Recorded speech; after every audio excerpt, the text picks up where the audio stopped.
googly eyes on my camera if I'm looking at it? Yes, yes. And it's okay. If you end up looking around at the rest of us and then looking back at it, you've got your googly eyes, you're ready. Everyone, you're seeing this, you're seeing us talking from behind the scenes, but we're not behind the scenes anymore. We're going live, and I am so happy that you could be with us today. What I want to do is go ahead and welcome you to Association Chat. This is an online discussion for the association community where we warm ourselves by the virtual fire with topics of the day, welcoming thought leaders and trailblazers alike to join up in this online home for the association community. I'm your host of Association Chat, Kiki L'Italienne, and without a doubt, one mega issue that's facing all association executives today happens to be canceled, postponed, or completely reconfigured conferences and meetings. This has been an issue that has been front and center during the COVID-19 pandemic. Inboxes have been inundated with endless offerings from solution providers and consultants ready to help you. They're ready to share their demos. They're ready to share their expertise. But in the middle of all of this, association executives are grappling with the effects of coronavirus at work and at home, and you're having to research and make decisions quickly, and in some cases within hours of what you're going to do to turn your conference or event into a virtual meeting. So this is the first episode of a series talking with real association executives who have been where you are right now and who are asking those questions. You know, what solutions are we going to use and why? And will we use that same solution again? We're asking the questions that you want to ask, and we're going to learn together. If you paid for this session to access this session, please know that this is part of a series. So you will have access to future sessions as well. The next will take place next Thursday at 2 p.m. Eastern Time, and everyone's attendees and speakers will receive a code for the free access after this session. So I want to introduce today's guests. We have Dr. Michael Tadanetti. Mm-hmm. Yep. Yes, okay, I did it. He's the Director of Certification and Education for the Professional Pricing Society, where he oversees global training and development of pricing professionals and their organizations through conferences, online courses, virtual summits, and private trainings. There's a lot we could learn from him today, so I can't wait to find out more about Michael and more about what they are using for their solution. We have Samantha Evans, and she is the certification manager for the International Association of Accessibility Professionals, IAAP, working with accessibility professionals around the world and across disciplines and industry. She helps define, promote, and improve the accessibility profession. So her insights are going to be especially important because she's been looking with a keen eye toward those issues. And we have Kevin Mccourt. He's a longtime association and media industry executive, and he's been with the Association of Clinical Research Professionals since 2015 in various roles, currently serving as COO. Now I'm going to start with Kevin, and we also have an additional guest who's coming on a little bit later, and I'll introduce her then.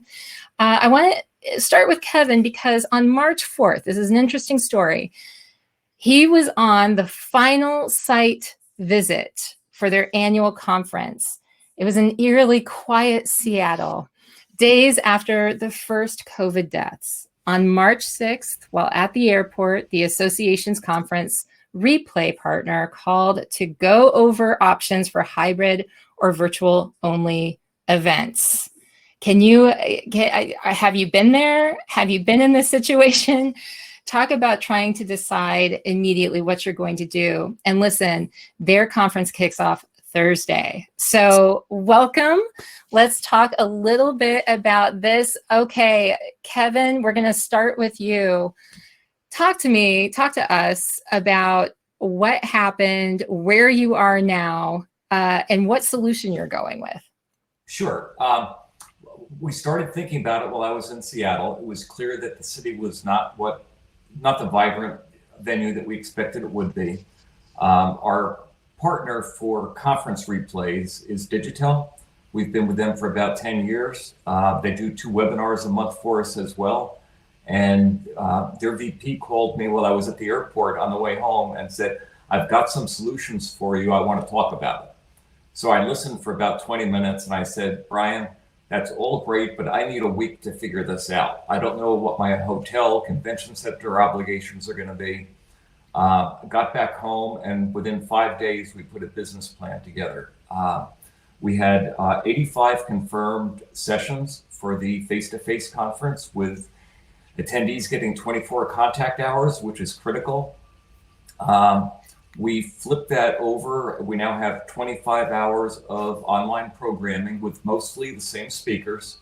We're using the Digitel platform that we're very comfortable with, and we trust it. They're all working from home, so we can't do panel discussions.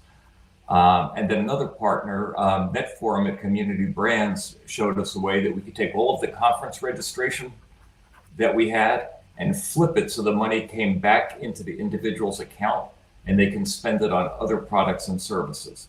So we started marketing like crazy. We've got a super marketing team, and we're at about one third of our expected revenue, our hopeful revenue. And I think we're going to knock that out by the time we're done. And we start Thursday.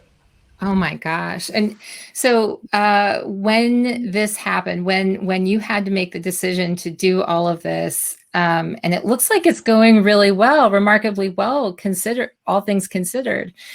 Were you mentioned that you had worked with Digitel before. Did you have to come to terms with some new ways to approach it, or how did you go about those next steps? Because I imagine that a lot of people who maybe haven't worked with, say, Digitel or any solution provider before, what were the questions that you were asking? Actually, we tried to keep it very, very simple because we had a very short time to get it done. Mm-hmm. There are a lot of more complex solutions out there, and Digitel has some of them where they would actually do a hybrid conference where they stream it live. We decided we're going to do simply live webinars. We know how to execute. They know how to execute with us. The registration is all integrated with our association management system. We're going to run this over 6 days. We have 25 different tracks, including 4 speakers from FDA and NIH, which is important content these days. And they're all going to be available for replay. Mm-hmm. So we did the keep it simple, stupid thing. And we're pretty much ready to rock and roll on Thursday morning. It sounds amazing.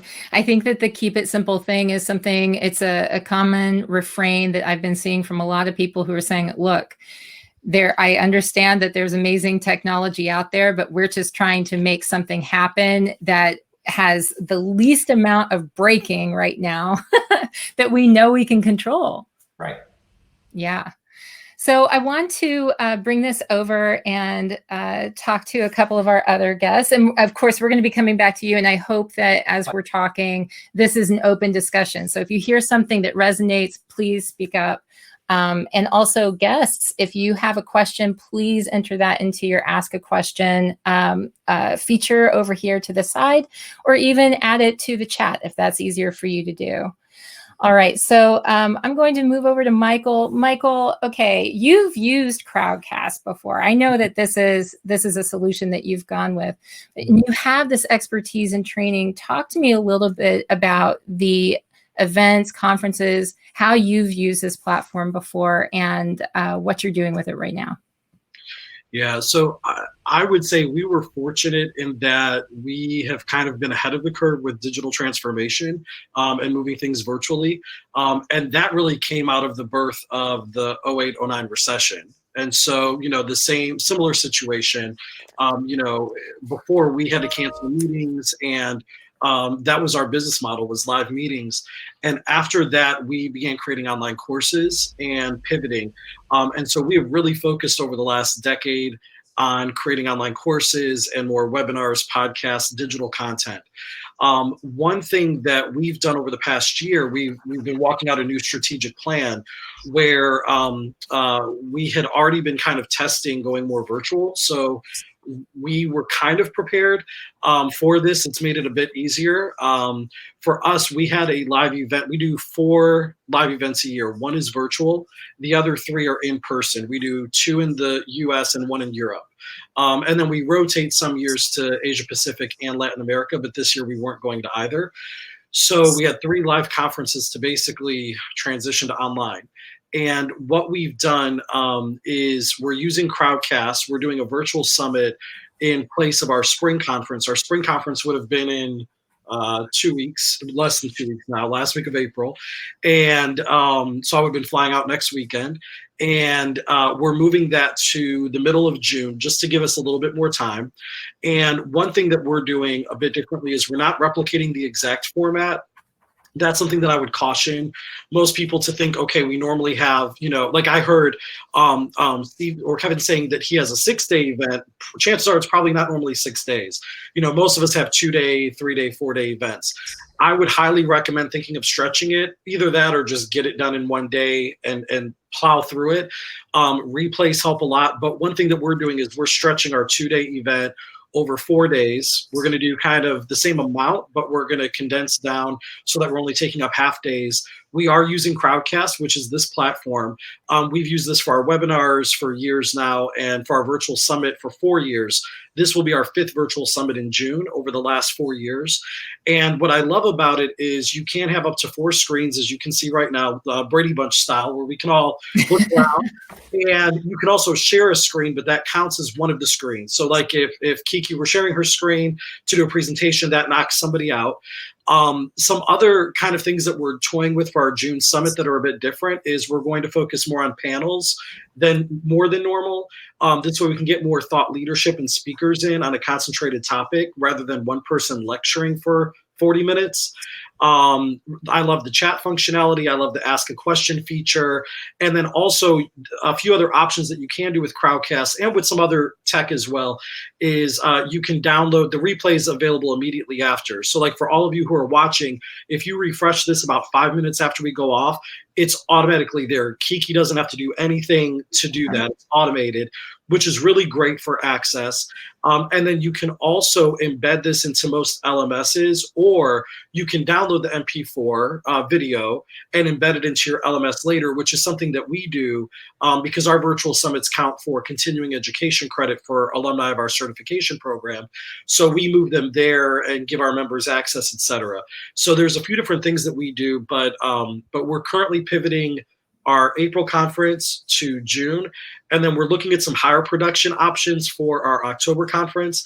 But personally, I don't know if I'm a big fan of spending $30,000 right now on that. I think this works just fine, and you can lower the price point of your conference and still make your revenue. Kevin's saying they're already at 1/3 and they're projecting hitting revenue. So I think most people are embracing seeing people in their offices rather than in some high-tech studio with professional mics and lighting. I think we're okay. We're in a global pandemic. See, and I love that you brought this up because I know that, budget is such a serious question, and figuring out, a lot of us are dealing with, because of the cancellations and because we're dealing with not just lost revenue, but we're dealing with paying fees that we have to, where we've already paid for things that we're not having access to. So we're kind of in the hole to start. And so budget's such an important thing. And I know a lot of people are hesitant to make a big step for some of the more expensive, pricier solutions when they have to find something in the meantime.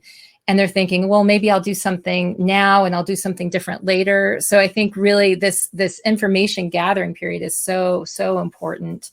And it is important to realize that you can accomplish a great amount without having to spend huge sums as well. Samantha, talk to me, because you have a particularly interesting, you have this insight and expertise that doesn't get brought up often in conversations like this, but is so, so critical. So with your special lens on things, talk to me a little bit about the solution that you're using and what you're using it for. So my organization works with accessibility. So that means making the world accessible for people with disabilities. In the digital world, that's more complex than a curve or a door, because a lot of programs and systems are not designed to work with assistive technology. Assistive technology is a product or tool that somebody with a disability uses to access the digital world. So for virtual meetings, that means the platform and the delivery mechanism. So in virtual meetings and events, we look for products that you can navigate with a keyboard, not with just a mouse, or using other input methods. So some people use eye tracking devices or head wands, mouth wands, or voice commands. There are some platforms that are more accessible than others. And the other considerations are access to show a screen with an ASL, American Sign Language interpreter, and also for captions. So captions serve more audiences than just the deaf and hard of hearing community. They also great benefit for people for whom English is not their primary language, or they have auditory processing disorder or reading disorders.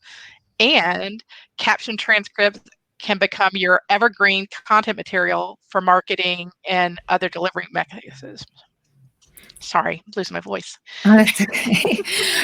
So I know a lot of people see that the captioning is an option for Zoom, and they're not sure how that works or even like what else goes into that. How hard is it to actually, configure that, and what does that look like? Is it very difficult to set that up?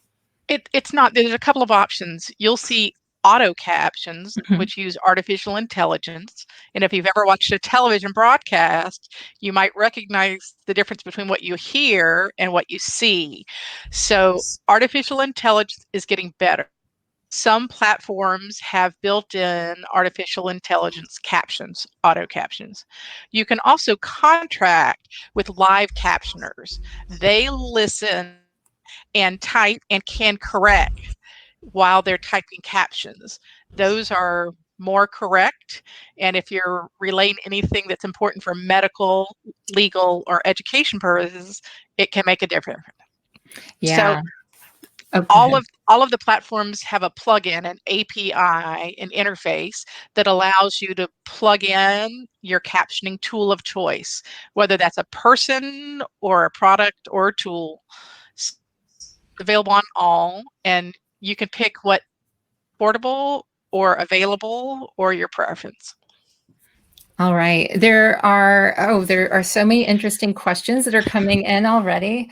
And I do want to say, as we're going through and we're talking about this, the information that people are asking, and I want to encourage these questions, really are very, about the functionality, about the registration, about how easy it is to integrate with other systems that you're using. So if you have integration happening, to my guests, if you have integration happening, if you're using that, let's definitely talk about that as we're going through, because you asked what we use? Yes. We use Zoom because Zoom is the most accessible for people who use assistive technologies. The end users can navigate everything. The keyboard strokes are the same that people use for other tools, and there's no limitation there.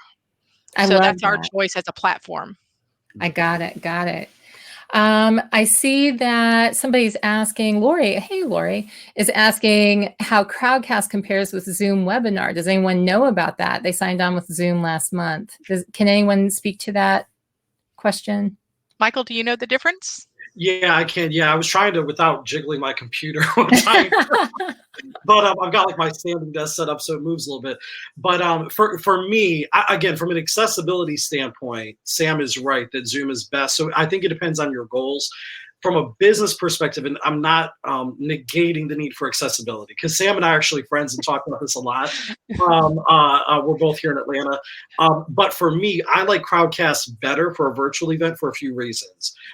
Both can work though. Number one, it already has payment integration. So with Zoom, you would basically need to set up some kind of a registration through your AMS or some payment processor, authorize.net, whatever you use. And then maybe in the thank you for registering, you would give them the link, but then they could easily share that link with others. And it's not as private. Also, Zoom has had a lot of issues with Zoom bombing lately, where people are coming in and taking over meetings and showing like inappropriate images and leaving nasty comments, because the URL is always zoom.us/j/ whatever the 6 or 7 or 9 digit code is. So they're randomly entering them and trying to bomb into people's meetings. Now, of course, you can close the meeting, things like that, but it's not really integrated for purchasing. Crowdcast and others, but again, I'm just very familiar with Crowdcast. I've used it for about 4 years now. Crowdcast does have purchasing embedded. The way that we do it is you can set one rate and then you can set coupon codes. So we set our non-member rate as the rate, and then we give coupon codes for member rate that gives a percentage off. And then we also can give free codes as well, codes that give free access if there's sponsors or someone else that we want to have complimentary access to. And then again, with Crowdcast, I like the automatic replay. With Zoom, it's not going to embed that. You can save it to the cloud, which is lower res, or you can have it auto save to your computer, but then you need to move it somewhere, and then you need to move all of your registrants wherever that video is. So you need to tell them, okay, now go to the LMS or go to the website or go to this private page, where with Crowdcast, it keeps it all, because Crowdcast is really meant for virtual events. Now, again, on the flip side, I would say Crowdcast is not, giving you some studio and all that, but it's about $500 a year. I think we pay like $4 something a year, and they have some different plans. You can also use Crowdcast to stream to different platforms, just like Zoom does. So personally at PPS, we use Zoom for our meetings internally, and we lock them down with passwords. But with virtual meetings, we use Crowdcast because we control who comes on the screen. You can't come on and show video unless you're invited by the host. So Kiki had to invite all of us. Again, there's registration, all of that. And if you don't have an LMS or a robust LMS, you can just use Crowdcast as your sole source right now for running virtual events, and then still selling them after. Because, for example, if you wanted to purchase for the $20 after the event, you could, and then you would get access to the replay of this and any future in the series that Kiki is doing. So to me, it's just, I feel like it is a great all-in-one for the price. You could run multiple events a year, and that might even be another consideration I'll quickly throw out and shut up. But just like I mentioned earlier, I have like a million ideas, but just like earlier when I mentioned maybe redoing your events a bit, likewise, we're also considering, if we don't do our fall and European event in Q4, they're both Q4 events, we're considering doing quarterly summits with maybe 10 speakers instead of 50, but having an ongoing throughout the year conversation with our people and having, so I feel like Crowdcast is actually, to me, a great option. I'll get off the soapbox, but I love it. And actually that is a great entree. What I'm going to do is, Michael, I'm going to invite Maricela up and switch you guys out and everything. I want to talk with Kevin too while I'm doing that, and see, Kevin, if we can talk a little bit, because what we've gotten into over here is we started talking about the business side of it, the way that you are looking. And I really think that that's fascinating, talking about the way that you are incorporating your plan into making up for some of that lost initial revenue and figuring out ways to cross promote. So what I'm curious about your integration is, you talked about the way that you were working with between Digital and NetForum to share other products and services while you were communicating about your conference, your online virtual event. Can you talk to me a little bit about the decision-making that went into that, and like how you identified those things that you wanted to cross-promote and how that's going? What's your plan? Sure. Actually, it became very simple. We had several $100,000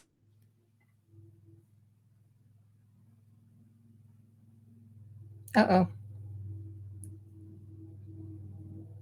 Did Kevin freeze up just for me or for No, everyone he else? did. I think his neighborhood must be hitting the internet.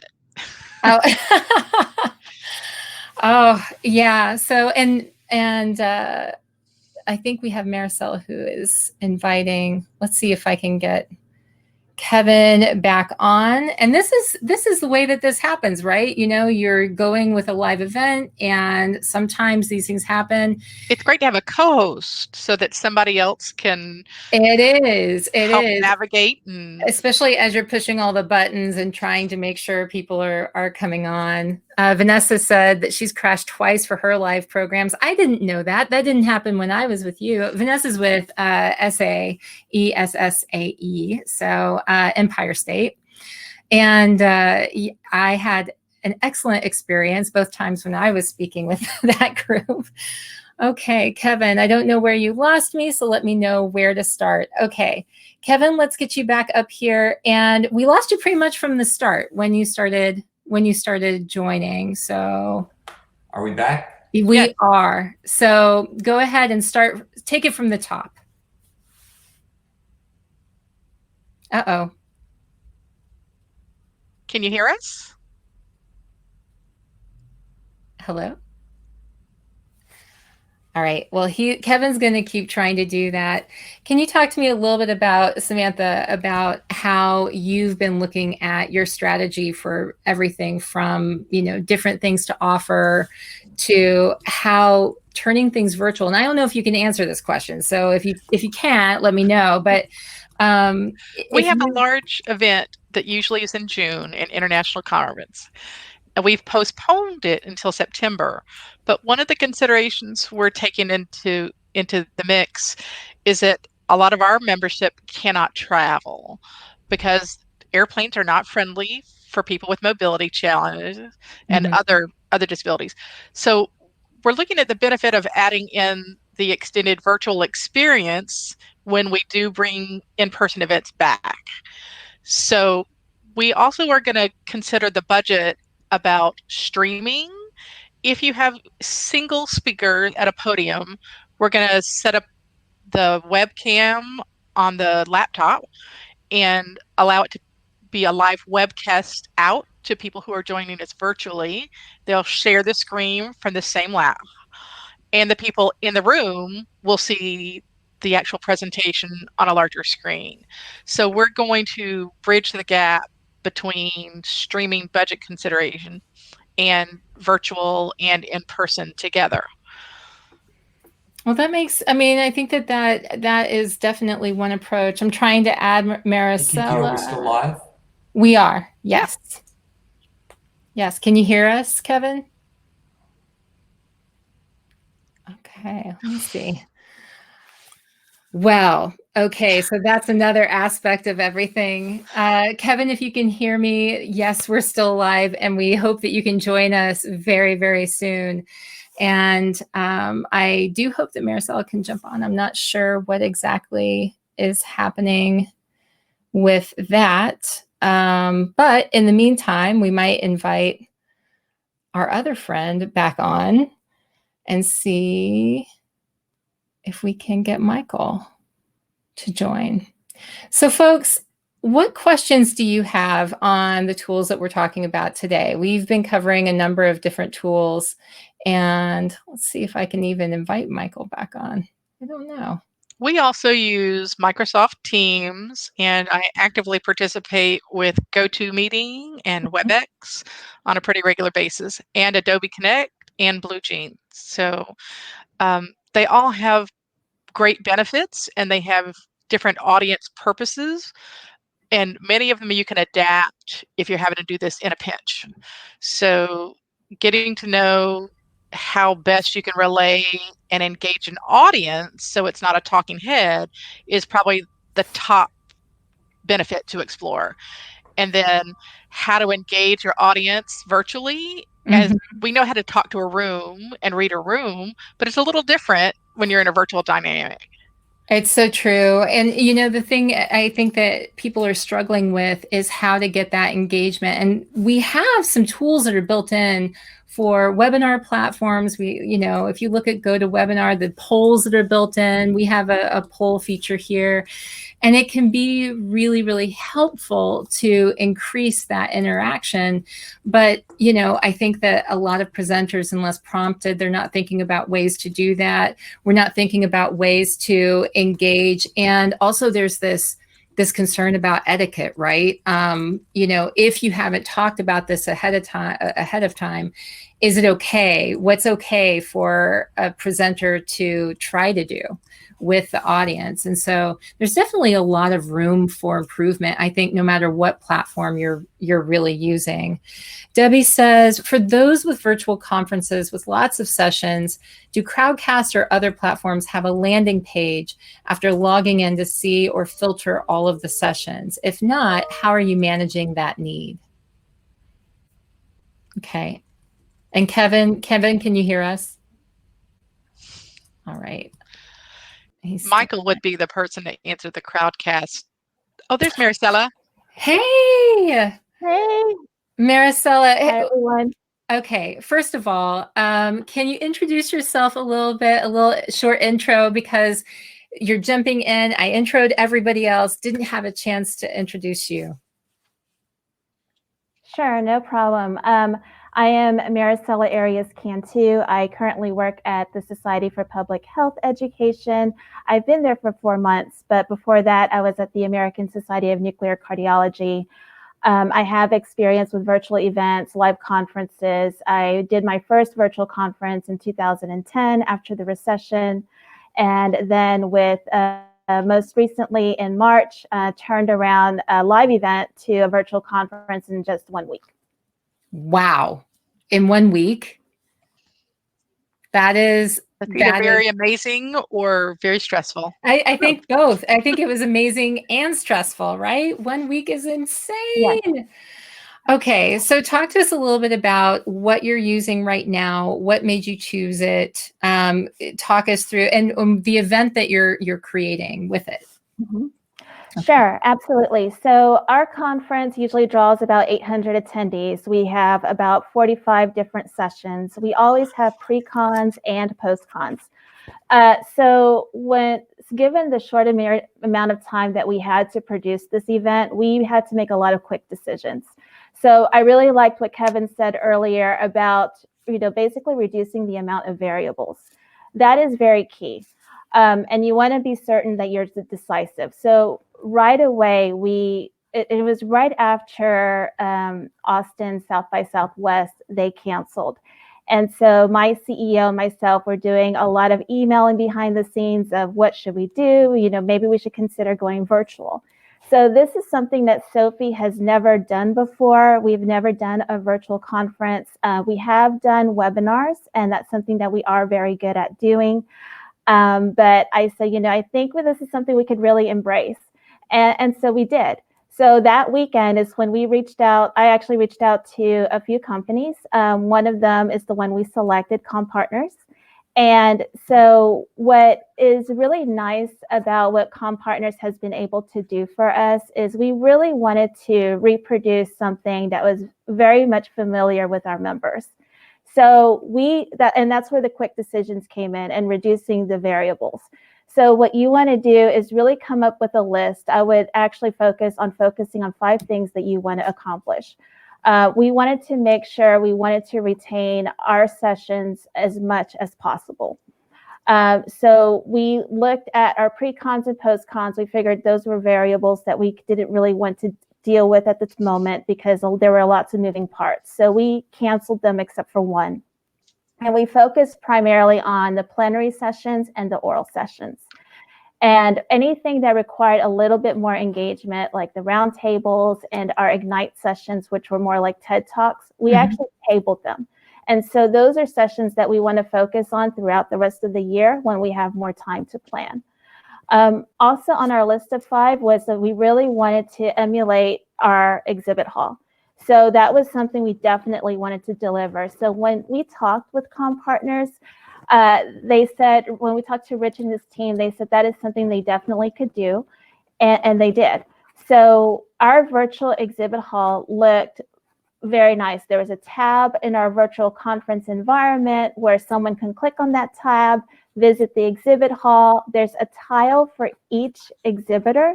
And once you click on that, you can learn more information about each exhibitor and our sponsor. You can view a video where the exhibitor showcases more about their products, more about themselves. And then there's this really unique chat role feature. So with chat roll, an attendee can go in and log in using their social media account, most likely Twitter or Facebook, and they can start engaging with the sponsors and exhibitors. I love that. You know, I have to, I guess, a disclaimer. I was a keynote for ComPartners last spring. So it was almost exactly a year ago. And they had the online component to what they were doing. And when I was giving my presentation, you know, and there was an opportunity for people to ask questions, they had someone over on the side, a host that was able to work between, you know, talking to the people online, collecting their questions for me to answer. They had, it was really an interesting hybrid approach that I thought was really well done. And the interaction from online and through the people having the access in the room, it gave me an idea about how something like a hybrid event could do really well. And they are not a sponsor of this or anything like that. I'm just saying from my experience as a speaker in that last year, it was really kind of remarkable to see that in action. The online exhibit hall is a great offering. Yes, Samantha, I'm so glad that you typed that in and you're right here. Vanessa said that she's looking to include the one-on-one appointments for their sponsors and exhibitors with attendees of their virtual conference. Would ComPartners be able to handle that? I would definitely ask Rich and his team. I mean, what we did is we used Twitter chats, we used our social media ambassadors to drive our attendees to the chat role. So that's how we did it. But I would definitely ask Rich and his team what they can do about one-on-one appointments. I think that's a really great idea. Yeah. And if you don't have a big platform like ComPartners, what they're offering, we are hosting in our Higher Logic Connections community discussion groups around what would have been those Ignite topics, Maricela, like you have. And then we're going to host kind of drop-in conversations, a couple of different time zones around the world, and allow people to get together. And then we'll take those hot topics and put them into the threaded discussion so that if somebody's not able to engage in person, they can follow online asynchronously. So that's our bridge between having something like what you have, Maricela, and online multi-time zones and different formats. I think it's a fascinating, the way that people are solving these problems and trying to figure out how to make them happen. It's so fascinating to me to see those solutions taking shape and to see the wide variety of ways that you can, try to accomplish some of these things. And I see that we have Kevin back with us. Kevin, can you hear us? I can hear you fine. Thank you. Yay!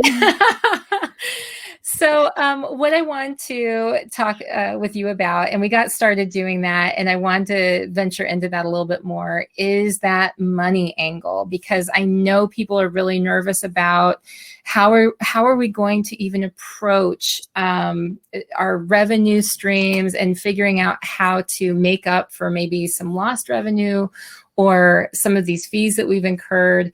And I was really captured by this idea that you were using your integration between Digital and NetForum to cross promote. So again, and we'll take it from the top with that. Could you share with us a little bit more about that? Sure. We had a lot of attendee registration revenue in the bank, and to try and give it all back before the SBA happened would have been almost impossible. So we put our heads together and we decided that we'd go out to the attendees and say, support your association. Don't ask for a refund. leave it with us. We'll give you a $150 credit on top of your fee, and you can spend it on anything, certification, contact hours, webinars, e-learning, up No, this is the best part. 2021. So we've got about 2/3 of those folks retained, which is awesome. The integration was simply, it's simple to me. NetForum went in and said, take everybody with registration money and take it out of the conference and put it into their shopping cart. So if they come in to buy anything, it says, do you want to use money or do you want to use the credit that you have on file? And oh, that's great. yeah, and we're doing something similar with the exhibitors. They have opportunities to participate in the virtual conference, but a lot of them are shifting to advertising and email blasts because they've got a real need to connect with people that they're not going to see face to face until we get to Toronto next year. So there's so much that you just shared in that it really struck me as something important for us to take away from that. I guess first and foremost, if you have partners, solution providers that you're already working with, get them on the phone, get them on Zoom or whatever you're using, and talk with them about how you can come up with some of these solutions, because I'm not sure if they came to you with that solution or if it was a combination of you sharing like what your concerns were. But I think that it would be really helpful for all of us to be sharing some of the creative solutions that we've had, and starting with your partners who probably have figured out a few ways that they could help you that you haven't necessarily thought of. All right. Yeah. And Leanne's being really helpful over here. She's saying, if you have an Ethernet cable, Kevin, you can connect directly to your router. I love it. We've got all kinds of IT help going on live here. So, and Samantha, and you're live right here too. Loving the credit idea. That is such a great idea to retain. And also, you know, if people have already spent the money, they might as well figure they can use it in different ways. It's not like they necessarily are going to gain anything from giving that back. So it's not, you know, I love that there are easy options for people. Yeah, the one challenge that we've run into is that people whose company paid for their registration are a little bit more demanding about getting a refund. Yeah. Go ahead, Samantha. We were in the middle of hosting an event for a certification program in person the second week in March. And so we watched and decided to cancel. And our attendees our certificate candidates have been so flexible and so appreciative of alternate options. So many of them had canceled their travel to California, but then they were like, I've paid, I've studied, I still want to do it. The test centers have all closed down. What do we do next? So, Maricel, your ideas are great. We have been on the fly with our test provider and then using Zoom and hosting some Zoom option for Proctor. So the ingenuity that's come out of this are really great. And I hope that we retain that as an option to add in, not just a hybrid, but an additional option for outreach and engagement to people who might not be able to travel for whatever reason. Yeah. And something I will say because we were so close to when our live conference was supposed to happen. So what we did is we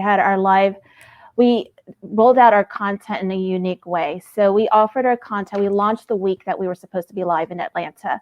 And then over in the subsequent weeks, we offered our sessions Monday, Wednesday, and Friday at 2 time slots. We only had to take into consideration the US time zone, so that was fairly easy for us. But what I will say about registration, to touch on what Samantha was saying, is that after we imported our Excel spreadsheet from NOAA, so we used that AMS into Elevate, we were able to use the key e-commerce from Elevate to get more registrations in. When I looked at those numbers, we had a lot of non-members. So I think there's really an opportunity there with not just marketing to the non-member segment, but to also really engage them and to find membership opportunities with them. I think so too. I mean, I think that, and Jeff DeCania was saying the other day that it's strange. This is just a note that it's strange, wording in these times where we are so challenged and everything, that some people feel hesitant to use the word opportunity. So it's really options of choice, but it's like opportunity, options of choice. There are new things opening up and new avenues opening up that maybe we were not in a place to explore before, that now we're being asked to. And I really just love the idea that for many of us, we must now innovate. We must now improve on figuring out new ways to reach people. Kevin, there are so many questions about this budget stuff over in the side, and I do not want to abandon that, because all of us, we want to talk about the money, honey. We are worried about what we're doing as far as, where are the revenues coming from, how this is aligning with the budget that we had planned at the beginning of the year, and how this is impacting where we're headed in the future. So, Kevin, talk to us a little bit about the money. Sure. We budgeted to net about $800,000 from the conference, and that contributes a lot to the association budget. We also plan to have about $2 million between registration revenue and exhibitor revenue. And we just first thing we did was take that out of the conference and say, okay, this money goes away. Then I went through a process with our prepaid expenses, because you start investing in a conference 2 years prior. Yeah. And I talked to all of our vendors and I said, can you bill me for time and materials? Can I move this over to Toronto if I extend my contract? And I came up with a number that said, here's what we really are obligated to pay in expenses. And that still left us significantly short for our annual budget. So we've gone through 2 cycles of reforecasting with our management team, and we have trimmed every piece of fat that we have been able to identify within our budget. We've deferred capital projects for the cash flow. We did not add 2 staff positions that we had planned to add this year. And I just spent the morning on it. Crossed my fingers when we get the next revised back from our accountants. We're back, hopefully, to a break even. I don't think that we're going to make the profit that we planned, but we do think that we got it. It's painful, but we've got it down to a break even. And I have to say that most of our partners have been very happy to work with us. I shouldn't say happy. They've been good. Yeah. Well, they need the revenue too, but they want you as a partner long term so that you'll continue working with them. Right. And, I've always believed that, especially around events and technology, I believe in long-term partnerships and short-term contracts. So I keep trying to do things year by year by year, because you never know what's going to change. But if I've got partners that are good, we count on each other coming back together for the next time. I think that's such a great sort of rule to live by, is to be thinking about building the relationships for the long term. And we can't ever really predict, what's going to make sense now and 5 years from now, obviously, right? But if we have the right people, if we have good people that we trust and we work with, then we can help each other out to be more successful. And I guess that leads me into asking it's such a moving target on where things are going to land when we don't know how long that we're going to be in this situation of not being able to get together in person the way that we used to. And I've heard a lot of different types of forecasts based on, it's all conjecture, right? But with our current situation in mind, and understanding that as new things unfold, as new facts unfold, it may change. How are you looking at planning your virtual events moving forward when you're looking toward the fall and into next year even? Are you beginning, I imagine that we all are, but I don't know, are you beginning to think about the virtual options and the impact that would have if this carried over into 2021? We're looking at it as the reality for 2020 and possibly part of 2021. And I think it's important to think about diversifying, look into having a hybrid event. I know that the virtual conference was very new for us at Sophie, but at my previous organization, we did have a hybrid sort of infrastructure where we live streamed our plenary sessions and our concurrent sessions that were in those rooms, that one room, and then offer those sessions on demand. So I think if you have that infrastructure in place, I think you're already thinking ahead. Yeah, and we're looking at two things. One is we did our first regional event in a long time last year in RTP, and very successful. So we added a second one in Philadelphia. So I am looking for venues where we could do regional events in 2 other geographies, but I'm not signing any contracts yet. Well, I mean, and that's the truth, that is the truth, as we are moving into making those plans, how are you feeling psychologically about signing off on contracts for next year? I mean, even when you're signing off on things that are delayed, we're all hoping that it works out, but we don't know. And I know we're all in it at the same time. It still doesn't take the pressure off of trying to make the right decision, right? When it's your decision to be made. So how are you approaching that? Anyone else want to answer? I see Lori's like, so true. No new contracts. Well, we have our hotel partners for our big conference are thrilled that we've postponed because they want to book the revenue in anticipation.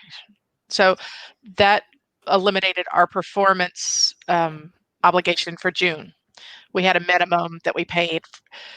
Part of that is a good lawyer looking at your contracts before you sign them. We learned that through SARS and after 9/11, for those who've been doing this for a long time. But we're looking at this as a great opportunity to include a broader audience and not make travel the key for engagement. We are going to, Kevin, follow your model about regional, more localized opportunity where that can happen. And for us to support existing meetups and community organizations that are like shared interest groups and user groups to help participate where they have localized events where we can get the same support for the community, education, and outreach in different venues. I love that. Maricela? I think also with, there, of course, there's the contract discussion too, but also to create these different kinds of engaging virtual environments by looking at your other channels that you have in your arsenal. So, we have our app, so we still used our app to engage. We used Twitter chats to really engage outside of the Elevate platform. And then we also used our social media ambassadors to help demonstrate the value of participating in the virtual conference and hopefully, get them excited for our live event next year, which is supposed to be in St. Louis. But I also think it's, there's an interesting article that has been out there that even, it's important for us to have these conversations, and think about what events look like even a year from now, because I did see an article that even after, we move past coronavirus and we're in the recovery phase, that there is probably about 30 or 40% of people who may be thinking about or rethinking about their travel plans. So I think this is very timely, Kiki, that you're bringing up this question, because we do need to start thinking about this about a year in advance. Yeah, it's interesting. I've been looking at Beijing and the way that they've been reopening, and they are the places that they walk into are all monitoring their temperatures as they walk in, and anyone with an elevated temperature is asked to leave. People are still wearing masks in public. They are, and they have been issued QR codes that they have to show that they are cleared, they've been tested, and that they don't have it. And so it's kind of, obviously in the United States, we have a different sort of set of expectations in the way that we go about our lives. But it is not hard to imagine that things are going to be very different for quite some time. And so I see Joanna said one client is not signing contracts for space. They're asking members for space. And again, we're seeing new ways, new approaches that maybe that could have happened in the past, but now people are willing to try. They're willing to try new things so that they can mitigate, another big popular word lately, mitigate their losses or their chance for loss, their risk. Maricela, you mentioned something that I thought was so important, and we haven't talked a lot about the marketing of all of this, but you mentioned the social media ambassadors and getting them involved. A lot of times when people are trying to very quickly put together their virtual version of their conference or their event, some of the other pieces that have been put in place before kind of fall by the wayside. It's this, we want to keep it simple. We're just trying to make stuff happen. But that is one of those pieces that can incorporate that engagement and that buzz and get that person-to-person excitement ramped up. I wondered if you could, maybe share with us a little bit about how you and your organization employ the social media ambassadors, because, oh no, I have a waiting for Maricela to reconnect. Perfect timing. Oh yeah, please. And then when she comes back on, we do a lot of social media. We use retargeting, so we're all over the Facebook and LinkedIn and web pages for anybody that's engaged with us in the past. And we have a really good editorial team. They had begun interviewing our speakers and publishing blogs that we promote through the paid social, and they're continuing to do that for the virtual event. So we get a lot of response to that. When we put out a blog with an interview with an FDA official these days, it blows up. Wow, I bet. I know we're nearing the end of our time and I have to wrap everything up, but I wanted to give everyone a chance to ask your questions while you're on here live. Oh my goodness, what a great group of guests we've had today. All of you are so knowledgeable, and I'm really thankful that you've been able to come on and share your own experiences and why you made the choices you did and how you're solving these problems with everything from budget to marketing for your events during this time when we can't meet the way that we have previously. As people type in their questions, if they have additional questions, I would like to find out from each of you, what's the best way for people to connect and get more information from you later if they want to ask more questions? I'll put my email and my phone into the window. Okay. All right. I'll do the same. We are a small staff organization, so we don't have teams plural. We have this many people. This many. Yes. So we have 5 full-time staff. So we are working on what I imagine some organizations are: ingenuity, adaptability, and innovation. So don't think you can't do this without big budgets and big teams. I liked what Maricela said about her decision-making strategy, what to keep, that they do really well. That was really important. And if I could take Kevin's brain for budgeting and strategy, I would be a lucky, lucky person. I have to say, Samantha, Kevin, Michael, Maricela, wonderful guests. And thanks to everyone who joined in today, who is a participant and watching and out there in the audience, because if you have an important story to share, I want to hear from you as well. like I said at the very beginning of this, if you joined us later after I'd done the intro, what I found after putting this initial panel together is there are more people out there with more solutions to share. So if you're part of this right now, you also have access to these additional interviews that are going to be coming out. The very next one is next Thursday at 2 p.m. Eastern Time. I've also started compiling a list of solutions that is it's a spreadsheet, guys. It's a spreadsheet, but it's a solutions, contacts, price ranges, and information that I can glean so that no matter where your budget falls, you have an idea about what these offerings are so that you have a place to start. And this is not meant to be comprehensive, but it is something that we can add to. And each time that we have these interviews, I'm wanting to add to it so that we all have a resource that we can use. My hope is that you got a lot out of this session, that you're going to get a lot more out of the sessions in the future, and that all of us are going to come out of this stronger. So thank you so much for being a part of this, and thank you so much for your time. I really appreciate it. To all of our wonderful guests today for being here.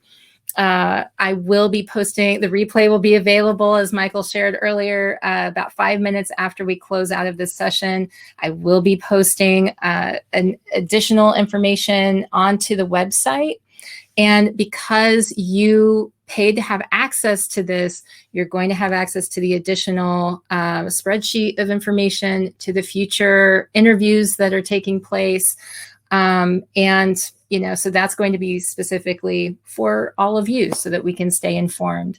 So look for a follow-up email from me. Don't put it in your spam. And I hope you have a fantastic rest of the week. All right. Samantha says, if you had a budget for captioners and accessibility accommodations, you can apply that to your virtual events and meetings. I love it. Lori says, never put Kiki in spam. Yeah, never put me in spam. I always close out the same way. And it's with this quote. Joseph Campbell once said, the cave you fear to enter holds the treasure you seek. So don't be afraid to investigate. Always be curious, and we'll find the answers together. Have a great rest of the week, everyone. Thank you all. Thank you. Bye.